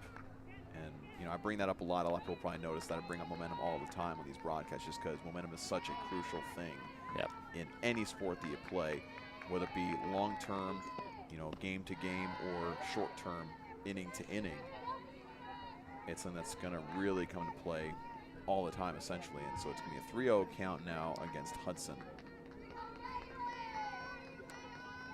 Clearly trying to work that outside part of the strike zone. There's a 4th ball, but I mean, I can see why, you certainly don't want to go down the middle or somewhere in the wheelhouse. You do have 1 out, of course. Ideally, you're trying to work your way around there with 2 outs. But again, a hitter like Hudson, don't want to give her any possibility of sending that one behind the fence. So I can understand why they're working the very outer portions of the strike zone there. There's going to be a pinch runner here for Kuleba. This is number 55. That is Ruby Height. Ruby Height is pretty much a designated pinch runner. Only 5 at-bats on the year, and so brought in for some base running. Really high pitch here from Persinger. Height's attempted one steal so far this season, wasn't successful. We'll see what she brings here on second.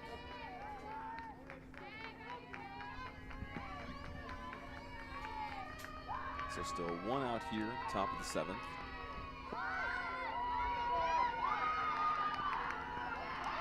Nice. What a great bunt there from Jamerson. Superb. Making it to where you really can't go any direction with the ball. Because by the time you get there, pretty much everybody's already there. So now, bases We're in loaded. danger territory. Very dangerous territory with Taylor up to bat, bases loaded.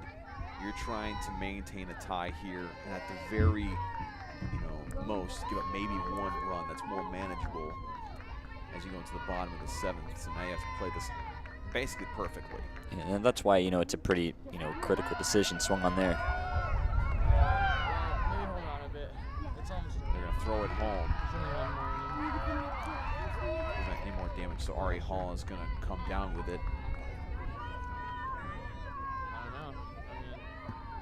Might as Now well. the dish, number 22, Victoria, 2. Yeah, but I'm not gonna stick for that one. But again, that's why it was, pitching around Hudson, it could go both ways. It's a difficult decision to make because you don't want to give her that opportunity. But when you get another base hit, the batter after, it puts you in a very tough spot with only 1 out. We have foul ball there. And so again, the Knights still have yet to give up a run here in this very tense situation. Again, bases still loaded. But again, like you're pointing out, now you have that second out, you can have a chance to make that easy Much better play. spot. Yes. Maybe simply throw it to first to get Much the more out. ideal.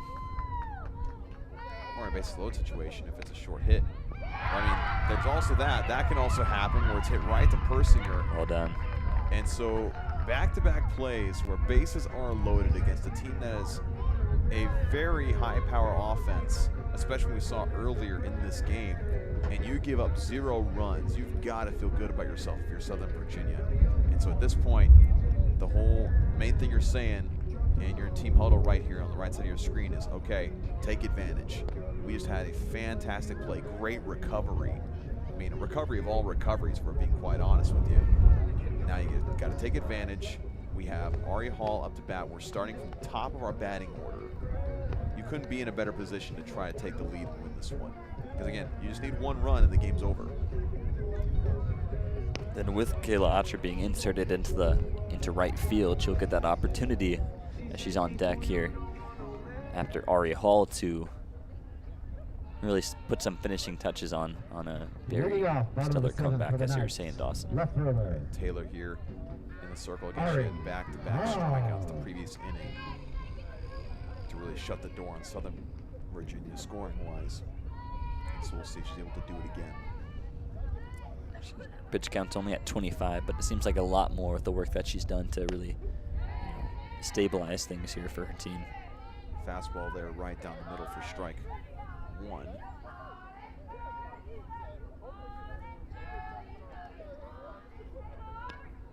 Swinging at a high pitch there. Seems like Taylor's really letting it loose. 2 of the fastest pitches we've seen from her so far today. It definitely was holding something back for a situation like this. Making contact, it's gonna be stopped. But Ari Hall will get a single out of it. Now for the Knights, number 4. It's a good start here for the Knights. We'll see Autry up to bat for the first time, as you mentioned, Quinn. And a chance to really help out in a critical moment for the Knights. Big time swing there. And after Autry, you have Kel Jones. The Knights are hopefully trying to get to Persinger and then Clater after her. Bunt here, it's gonna be snagged. Great work there from Dorier to run up and grab it. Yeah, it was a good thought. You're just trying to get a runner into scoring position sooner rather than later, but obviously popped up on her. And again, I like the thought too, because you don't have to have one big hit that sends everybody home. You can just nickel and dime the situation, get a short bunt or a hit that just maybe barely rolls to the outfield, get a single, advance bases little by little. Kel Jones gets a solid swing on that one, but foul ball.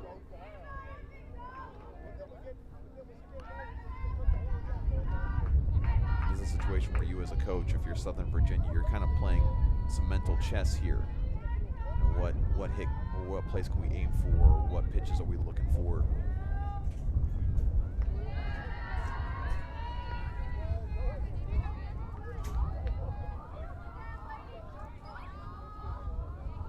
That makes it ball 1. 1-1 is the count.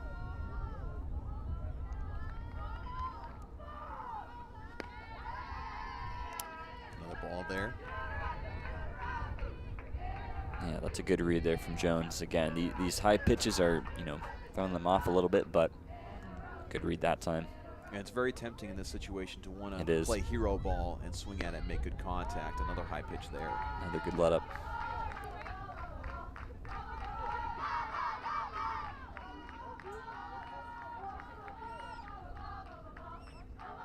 So 3-1 is the count. Only one out here.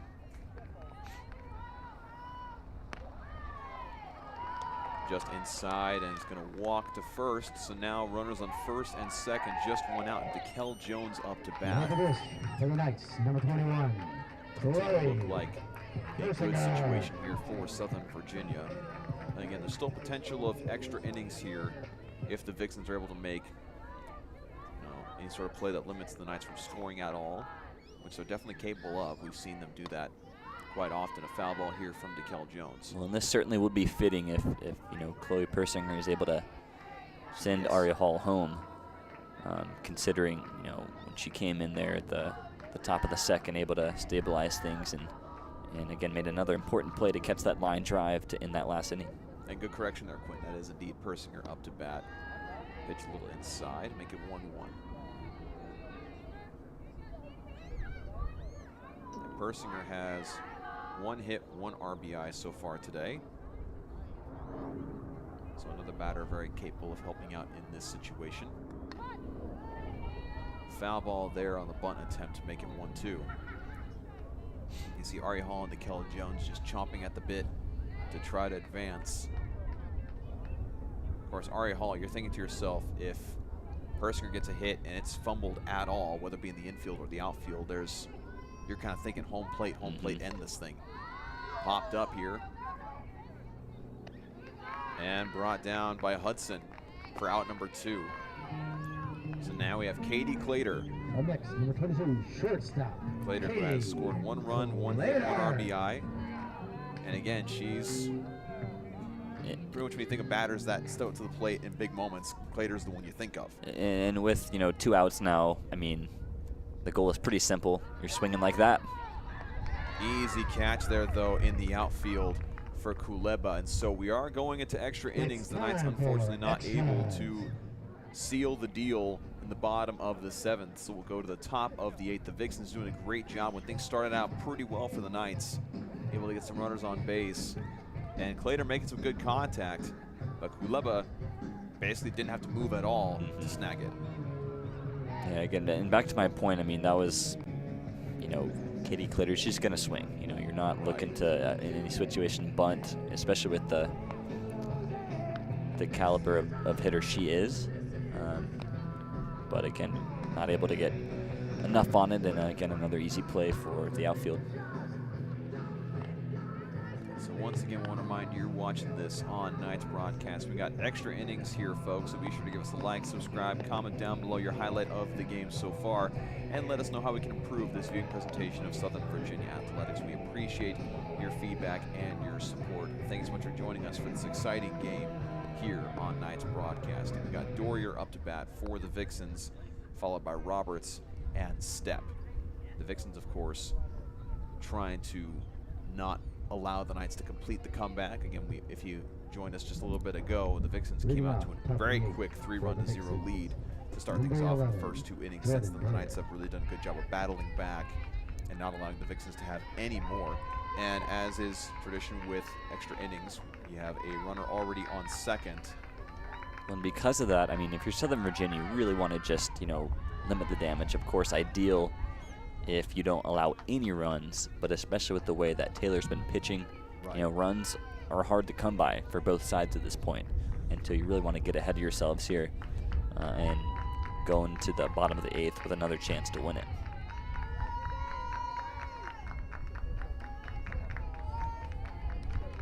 Persinger taking her time.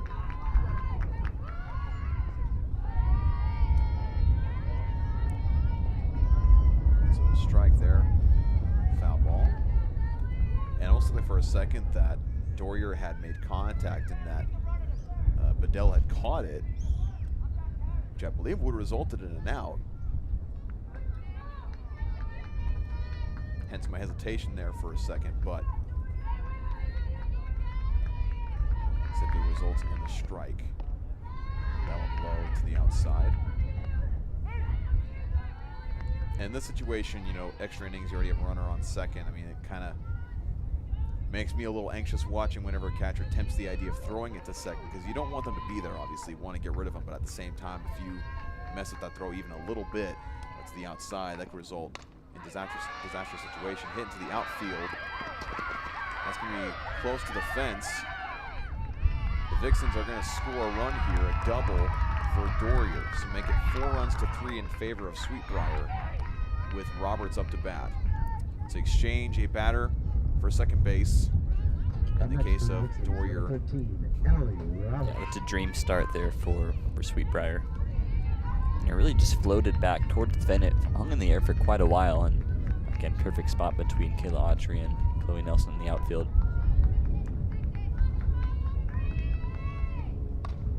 Making contact, foul ball. Make it 0-1.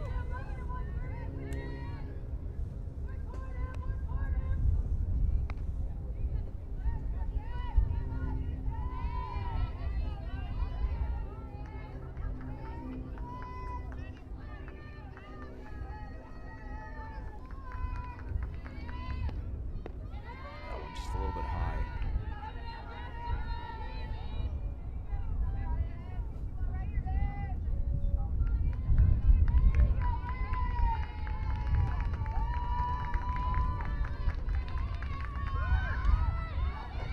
Good bunt here.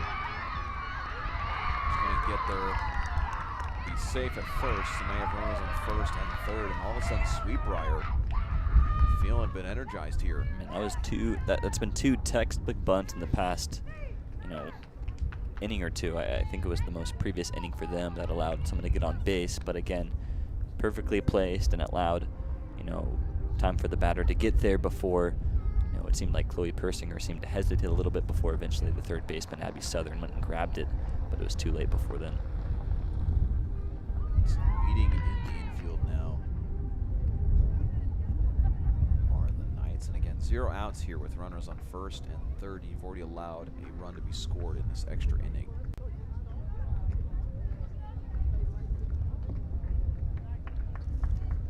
Doesn't look like they'll be making a pitching change, because I don't really think that's necessarily, you know, what you need to do right now. Just because, again, Persinger has done a pretty solid job here today. And I mean, there could be a little bit of fatigue, but again, she's done a stellar job. It was only that one ball out to center field that's been the biggest hit for Sweet Briar since she came in. Right. Her pitch count is in the 50s right now, so I mean, like you said, Quinn, fatigue could be something they're considering. And advancing to second is Roberts. So now runners on second and third.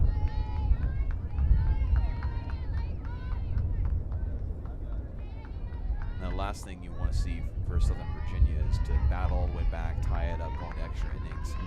And see a situation where it's points on points, hit into the outfield here. Should be an easy grab. Test her arm. And another run scored here for Sweet Briar. Well, that's a good idea by Katie Clitter. Just hold things up right in front of second. Could tell that the throw wasn't going to get to home in time. That prevents the runner from advancing to third. So it makes it 5 runs to 3. Knights finally get an out here. And so you have up to bat now is Stepp. He's got a hit so far today. It's actually Williams up to bat. Stepp was the previous, and she was snagged out by Chloe Nelson. Now it's Williams.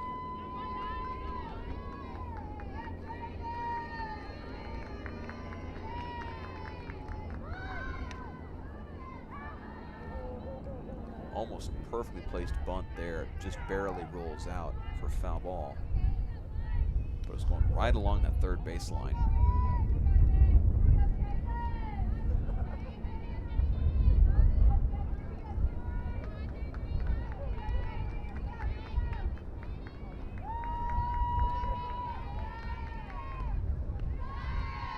to the outside.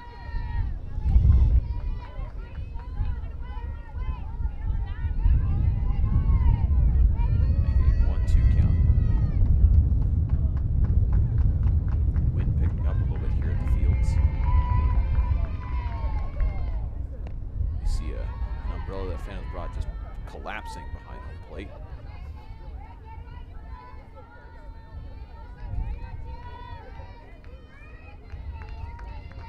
The last pitch to 2-2 count.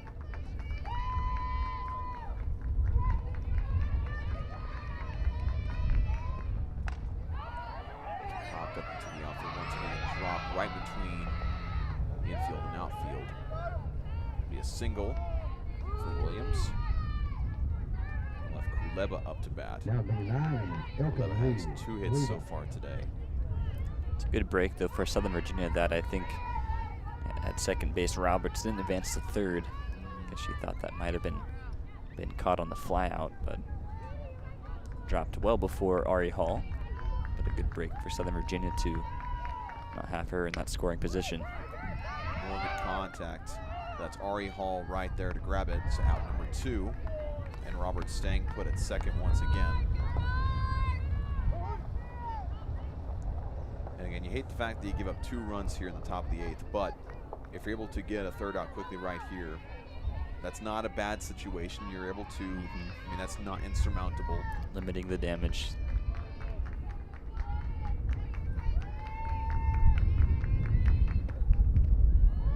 Just a little low to the outside.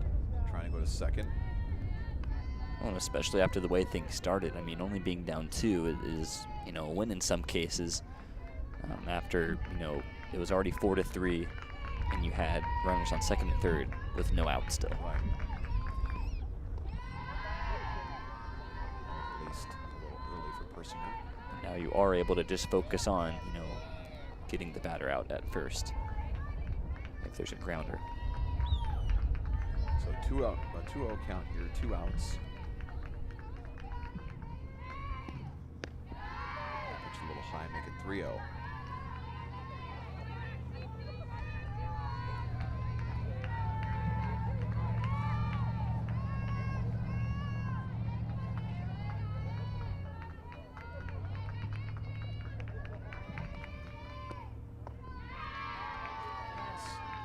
So now bases loaded with Jamerson up to bat. And again, that was Hudson up to bat. So, I mean, walking her, we talked about how that makes a lot of sense. I mean, since her first at bat, she's been quite a bit of a problem for the Knights. Well, and, you know, we talked about Hudson being a threat. Talk about Jamerson, 3 for 4 on the day. Gotten the double once, and the only time that she's been out was a ground out. So once again, the Knights are in a pretty precarious situation. Have to play things pretty much perfectly and have to maybe have a bounce go your way. That one's just a little outside for ball 1.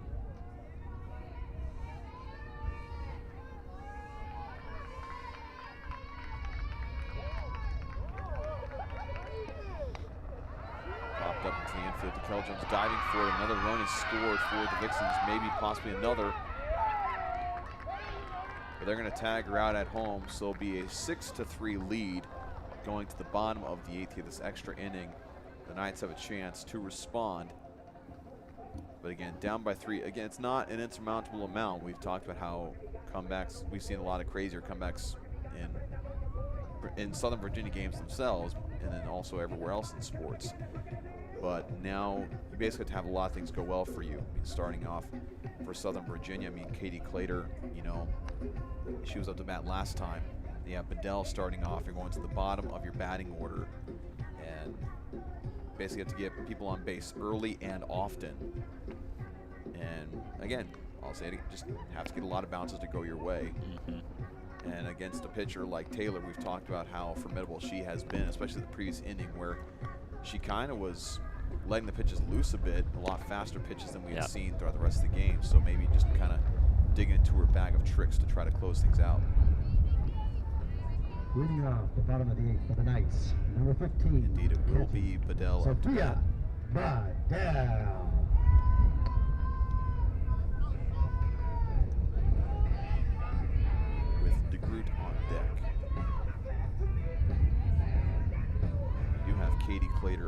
second starting off.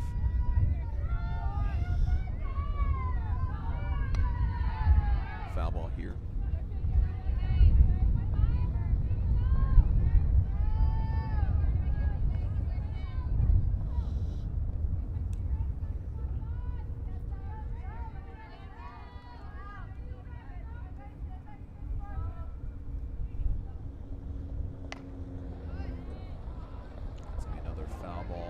Just missed.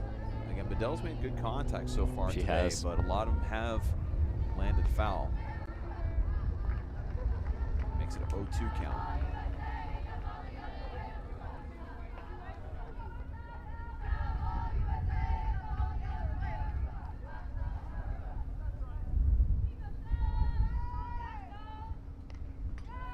Making contact again. Bedell doing a good job of fighting.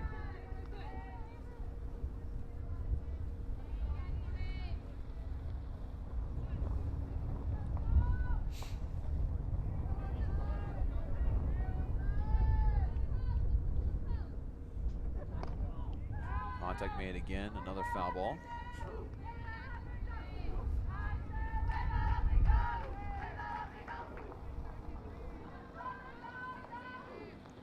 Another big at bat, huge battle, because if you can get ahead of the outs, you know, that puts yourself in a good spot to tie things up or retake a lead. That pitch a little to the outside, and Taylor trying to get Bedell to bite.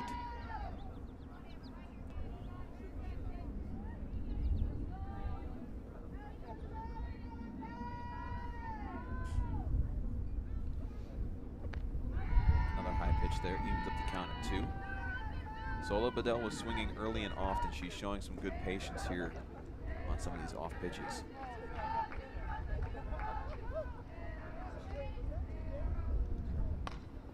It's been popped straight up. Catch made in the infield, nearly dropped. Very scary moment there for Dorier, but out number 1 with players still at second and DeGroot up to bat. Seemed like it ended up being a bit of a snow cone there. Yeah, good job to track it and come down with it. You see it kind of on the edge of her glove there. You can tell that she was definitely breathing a sigh of relief after making that play.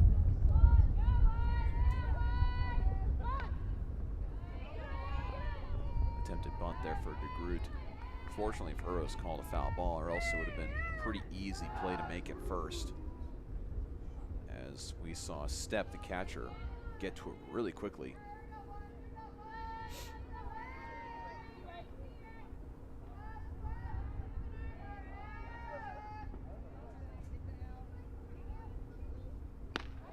High pitch there from Taylor.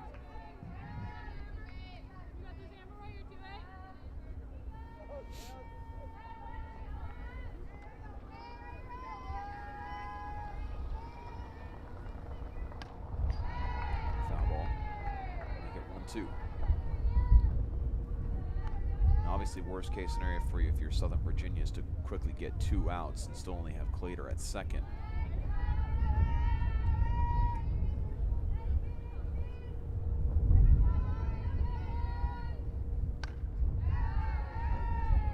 Foul ball. Keeps the count at 1-2.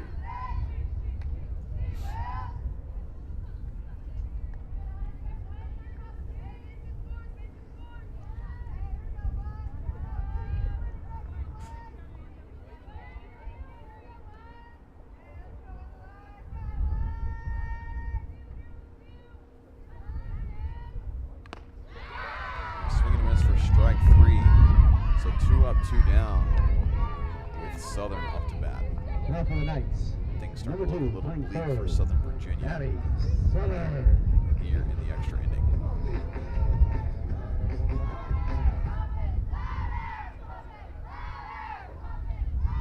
Of course, the Vixens trying to complete the fight off of the comeback. Easy play can be made at first, and indeed it is. That is the game. The Vixens do a great job responding after the Knights had tied things up in the 4th inning, 3 runs apiece. Able to score 3 runs in the top of the 8th. That's the final game. Take this one by a score of 6 runs to 3 over the Knights of Southern Virginia. And of course, if you're the Knights, you're thinking to yourself, hey, you know what? We got in a pretty deep hole early. We were able to fight our way out of it, and so there's some things to feel good about yourself with to take into the next game. Of course, you wish you would have been able to close it out, you know, whether it be the bottom of the 7th or the bottom of the 8th, or even limit runs in the top of the 8th.